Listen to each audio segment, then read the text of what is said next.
안녕하세요. 한규범입니다. 이번 강의에서는 도면에 투상도를 배치하고 추가적인 정보를 넣어 도면을 작성하는 방법에 대해 알아보겠습니다. 도면에 투상도를 넣는 방법과 도면의 해석을 돕는 단면도와 중심선, 중심 표시 등을 넣는 방법과 도면에 치수를 기입하는 방법에 대해 이야기하겠습니다. 삼가법을 기준으로 하여 투상도를 배치하여 도면 부여를 작성하는 방법에 대해 알려드리도록 하겠습니다.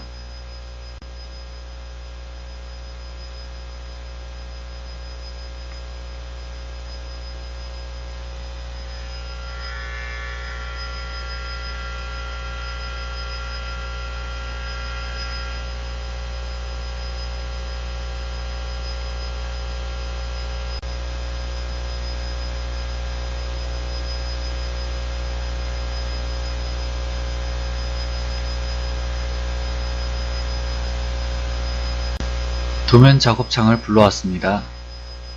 이제 대화창을 닫아준 후 작업창 탭에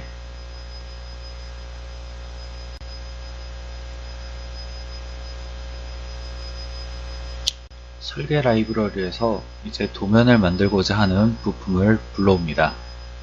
작업하고자 하는 부품을 클릭하여 원하는 위치까지 드래그한 후 제대로 드래그가 됐으면 원하는 위치에 그 파일을 놓아줍니다.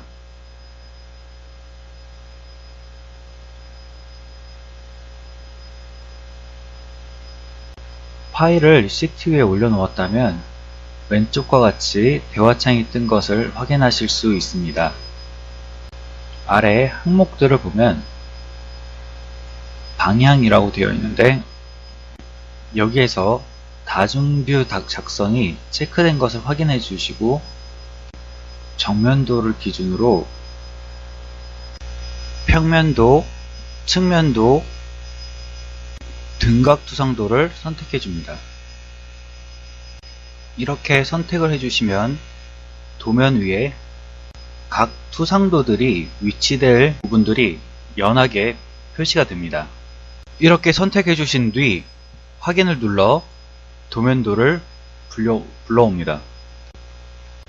그러면 이렇게 정면도, 평면도, 측면도, 등각투상도가 한 번에 도면에 나오는 것을 확인하실 수 있습니다. 그리고 만약 각 투상도의 크기가 너무 커서 배율을 줄여야 한다면 도면에서 우클릭을 한 후 속성으로 들어가 그 배율을 수정해 주시면 됩니다. 이런 방법을 통한다면 정면도를 기준으로 평면도, 측면도, 등각투상도를 한꺼번에 도면에 표시하실 수 있습니다. 이런 방법을 통한다면 정면도를 기준으로 평면도, 측면도, 등각투상도를 한꺼번에 도면에 표시하실 수 있습니다. 그럼 도면 뷰를 작성하는 두 번째 방법에 대하여 설명을 드리도록 하겠습니다.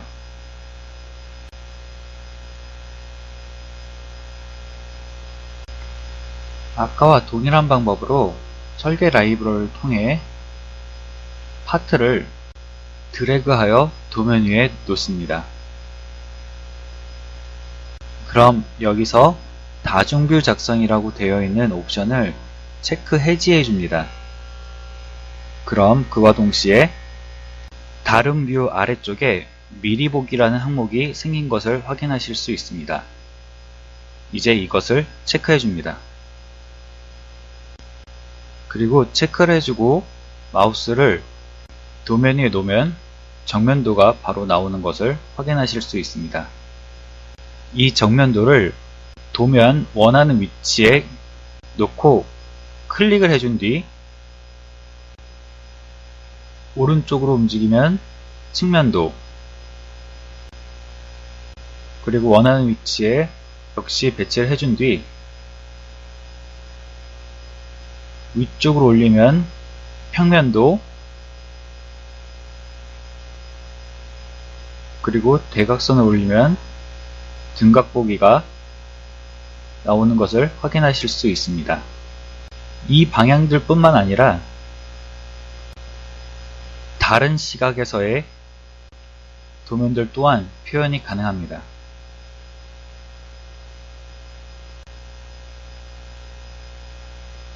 여기서 원하는 위치에 모두 배치를 하였다면 배화창 확인을 눌러 종료시켜 줍니다. 그리고 아까와 같은 방법으로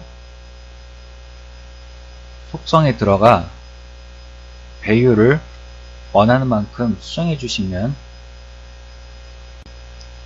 도면을 원하는 형태로 수정해 주실 수 있습니다.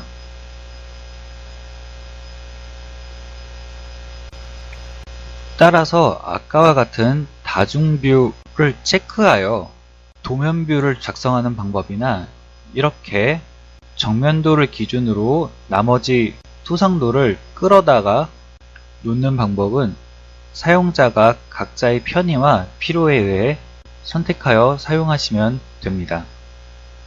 이제 여기서 다른 도면뷰를 추가시키기 위해서는 뷰 레이아웃에 투상도를 선택해주면 투영할 도면뷰를 선택하십시오 라는 메시지 창과 함께 이러한 배화창이 뜨게 됩니다. 그럼 기준이 될 도면뷰를 선택해준 후 아까와 같은 방법으로 마우스를 옮기면 각각의 투상도가 새로이 나오는 것을 확인하실 수 있습니다.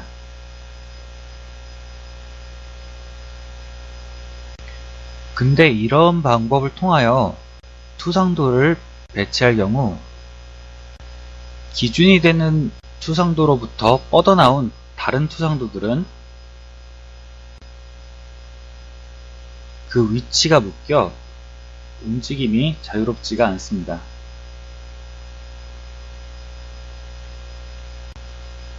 이럴 경우 움직이고자 하는 투상도를 선택하고 우클릭을 해준 뒤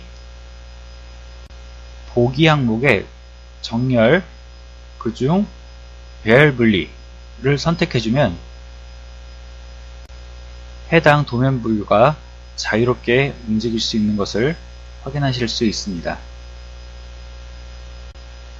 그리고 이렇게 자유롭게 된 투상도를 아까와 같은 상태로 다시 돌려놓기 위해서는 똑같이 우클릭을 하여 정렬로 들어간 뒤 원점으로부터 정렬이 아닌 중심에서 수평 정렬을 선택해 준 뒤 그 기준이 될 도면을 선택해 주면 거기에 맞추어 정렬이 되는 것을 확인하실 수 있습니다.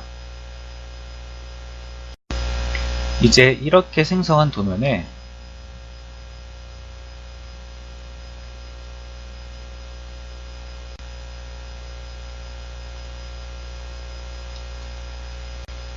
이 부품의 단면을 절단하여 볼 수 있는 단면도를 넣는 방법에 대해 알려드리겠습니다. 단면도는 뷰 레이아웃 탭에 가면 있는데 실행을 시켜주면 단면도를 작성할 도면뷰를 선택하라고 뜨고 이러한 대화창이 뜨게 됩니다. 이제 각 도면뷰 위에 마우스를 올려놓으면 거기에 따라 선이 움직이는 것을 보실 수 있는데 이 선이 바로 절단선입니다. 따라서 단면도를 원하는 방향으로 그 절단선을 설정하여 단면도를 제작하실 수 있습니다. 그럼 먼저 수직을 골라 단면도를 작성해 보도록 하겠습니다.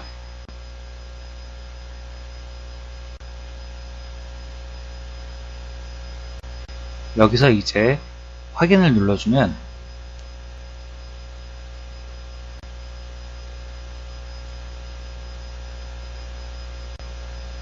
이런 식으로 그 단면이 생성되어 나오는 것을 확인하실 수 있습니다. 단면도의 경우 부품의 단면을 나타내는 해칭이 표시되는 것을 확인하실 수 있습니다.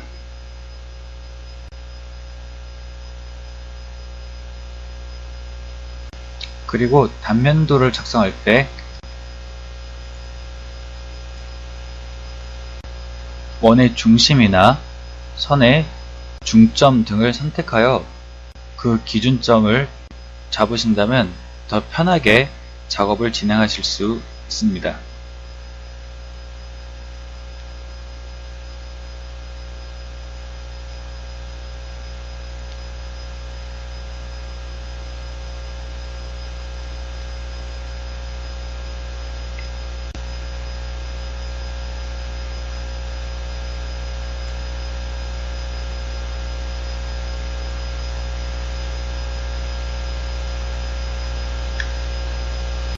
그리고 다시 단면도로 들어가 이번에는 경사단면도를 만드는 방법에 대해 알려드리도록 하겠습니다.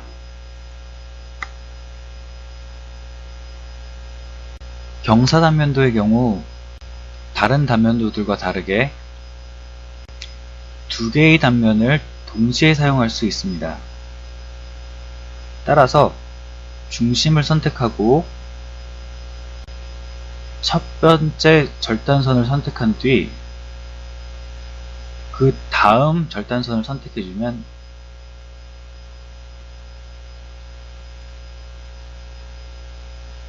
이렇게 그 형태가 나오는 것을 확인하실 수 있습니다. 단면도는 이렇게 뷰 레이아웃 탭에 단면도 기능을 사용하여 선택할 수도 있지만 스케치에서 원하는 형태의 절단선을 그린 후 단면도를 만들어 줄 수 있습니다.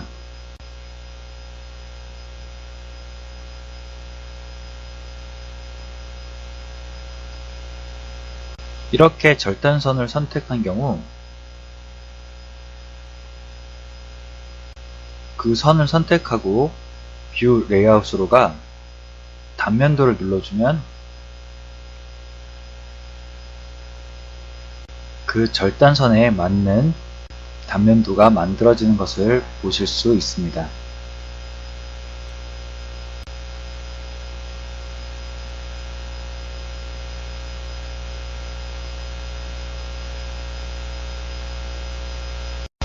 그리고 상세도 사용 방법에 대해 알려드리도록 하겠습니다.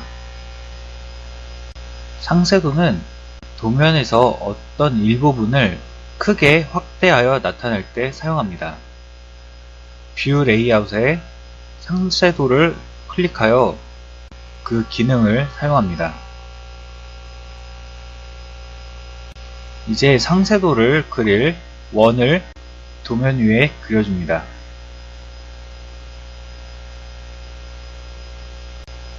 이렇게 선택한 영역의 확대된 그림이 나오는데 배치하고 싶은 곳에 클릭을 통하여 놓아줍니다. 그리고 만약 확대된 부분이 어느 부분의 확대인지 구분이 쉽게 되게 만들려면 상세도원에서 그 유형을 연결원으로 선택해 줍니다.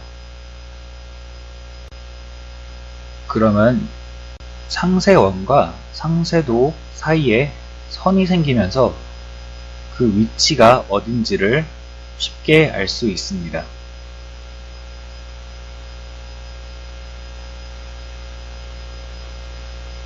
이번에는 중심선과 중심 표시하는 방법에 대해 알아보도록 하겠습니다. 먼저 레이어에서 주석을 위해 따로 색이 있는 새로운 레이어를 하나 더 추가시켰습니다. 그 후 커맨드 매니저 주석 탭으로 들어가 중심 표시를 눌러줍니다. 중심 표시의 경우 원이나 호 또는 홈의 중심을 나타내주는 기능을 합니다. 따라서 원형 요소에 갖다 댔을 땐 이런 식으로, 그리고 다른 원형 요소들에 보이는 것과 같이 보조선으로 그 중심이 표시가 됩니다. 홈의 경우 홈의 양쪽 끝을 선택해주면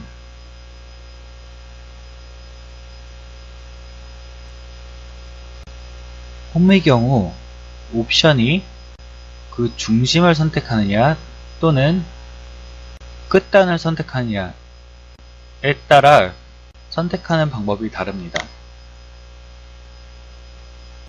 이 경우 원과 중심이 동일하기 때문에 끝단을 선택한 후 끝과 끝을 선택해주면 화면에서처럼 중심선이 생긴 것을 확인하실 수 있습니다.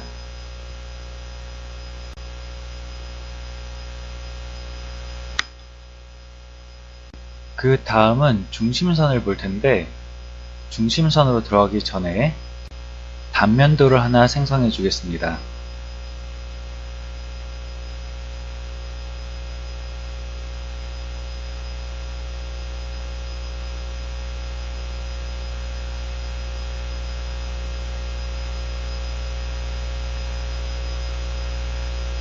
이렇게 단면도가 만들어졌습니다.